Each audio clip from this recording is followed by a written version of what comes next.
transportation, how we're going to get there and back, scenarios, and LLab. You guys don't need to take notes on this. This is all going to be posted on the net drive. Just want to listen.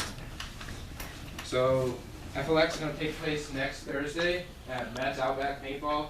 So the uniform of the day is going to be long pants, shirts, boots. I would say dress warm. You can always take layers off, but we're going to be in the woods, so bring gloves. If you don't have gloves, in the attachment in the cadet lounge, right on the side of the trophy, there's a package of gloves. If you need to, just take them. Just make sure you return them. So if everyone who's arriving on time, we're going to meet at this lot 4, so the address is right there. So if any of you know, this is the Great Lawn right here. This is the road we run on when we go to Horsebarn Hill. So we're going to meet in this parking lot, which is right behind the College of Agriculture and Health. So we're going to meet there like 12:45, and we'll leave at 1. To those of you who are taking late cars, coming this Sunday, I'm going to send out like who your rides are, what PLC you're driving who, and whoever, if you're arriving late, you're just going to contact your PLCs who's driving you, and they're going to find out where's best for them, because when they get out of class as well. So quick safety, just make sure to hydrate the day before, during, and after FLX. If you feel like dizzy, lightheaded, or anything, just let a PLC know or a cadre. Drivers are going to take accountability when they leave Yukon and when they get to Matt's. And if anyone is driving, this doesn't entail to you guys, but just follow the laws of the road. Masks, you're going to be wearing them at all times, unless we're in the netted areas, and you'll all know when we're in the netted areas because we'll say, remove your masks. So during any of the scenarios, if you get hit with a paintball, just shoot your arm up. That means that you've been hit, you're dead, and you're just going to wait for someone who's in your squadron who also gets hit, and then you're going to walk back to the castle, which I'll show you on the map, because wherever you are, you'll respawn and you can come back and join in.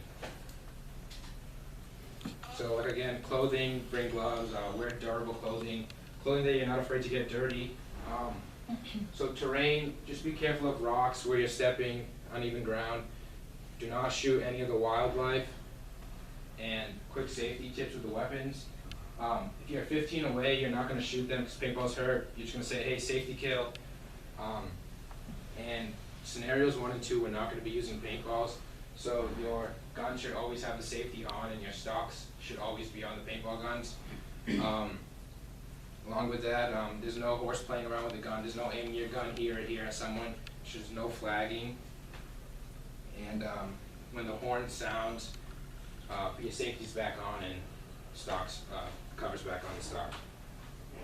So again, if you break any of these rules, first time we'll give you a warning, but second time we'll say, hey, you're going to get taken out of the training.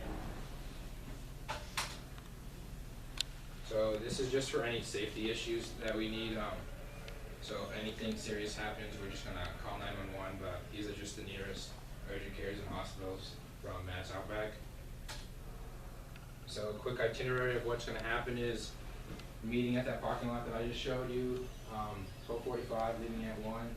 When we get there, we're going to get the equipment. I'm going to give the safety brief again just so everyone is aware of all the safety. We're going to do a quick recap of some of the stuff you'll be learning today, because we'll have like actual buildings to clear and stuff.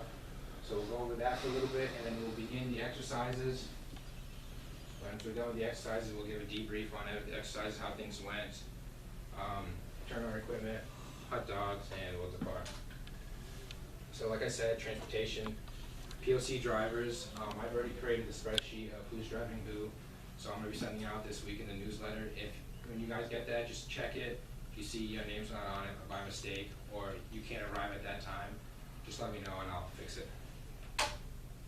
So the 3 scenarios that we're doing is scenario 1 is going to be the applied mount. So we're going to use mount procedures to move from the castle to the villages. So you'll see on the map when I pull it up in the next couple slides. And the whole goal is we're going to have hide 9 lines throughout the area. We're going to have IEDs throughout the area, and you guys have, your goal is when you're walking, you're not just going to walk straight to the castle. You're going to be searching for those IEDs, and when you see one, you're going to call it out. And one of the stations you're going to do later on in the day will go into what 9 lines are. And 360 security is what you're going to learn when you do fire teams. That's just making sure everyone has eyes 360. Scenario 2 is once you finally get to the village and you establish the 360 security, there are going to be POC there who are going to be like the villagers, and your job is to negotiate with them to find intel about a down pilot. So that's the whole goal. So you're going to move to the castle, scenario 1, you're going to gather intel, and they're going to try to like rebuttal you, and like they say, okay, I'm not going to give you intel unless you help me. So that's just being on your toes. There is a customs and courtesy sheet that will be going out Sunday that has like how the villagers react. So it's like, they don't use their left hand, they're not really strict into eye contact, and we'll go over that. There's another station with that later on today. You get a glimpse of it, and then in the on Sunday when it all sends out, just make sure you read it over. And scenario 3 is you're going to use the intel you gathered to where the down pilot is, and you're going to go to that castle, and you're going to go try to rescue the pilot. And that is when paintballs are going to be live. So, like I just said, scenario 1, we're going to use mount procedures, utilize fire teams and 9 lines. So this is what I was saying. So this is where we meet up. So the parking lot's here. Castle is where we're going to meet up before we begin the scenarios. So we're going to have one go to this village, one go here, one go here. And then when you get shot, say you're at this one, you put your arm up, you'll walk back to the castle, and you go back to where you were.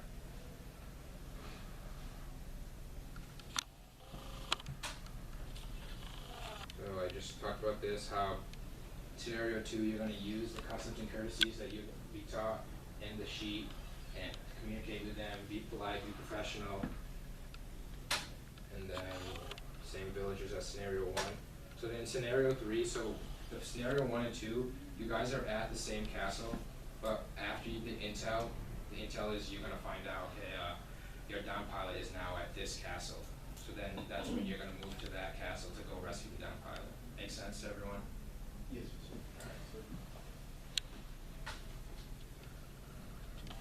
So like right before scenario 3 starts, we're just going to rally at the castle to make sure all your hoppers are loaded with paintballs. So these are scenario leaders. So all the FDPs are leaders, and then the 100s are going to be part of their squadrons. So again, this is going to be sent out, so you'll know what squadrons you're part of.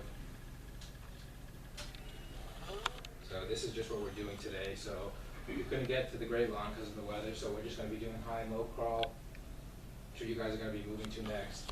Medical carries and getting online, and then, like I said, later on we're going to talk about the 9 lines, customs and courtesies, fire team formations, pining and room clearing.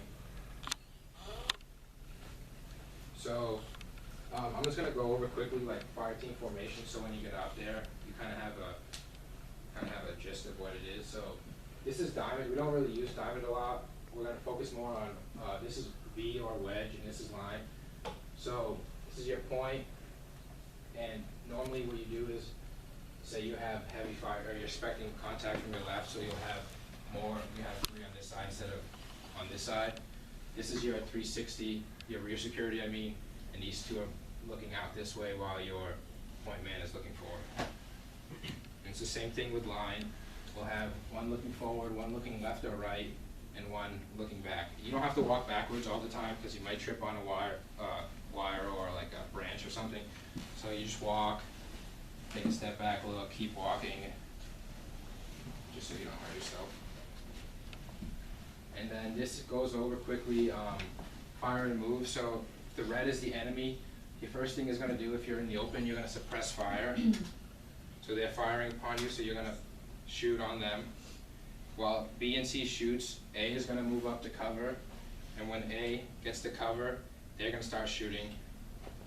And then C now is going to stop shooting and move up.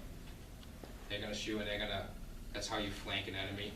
And then B can either go to either side. And so getting online is what we're going to do in a little bit.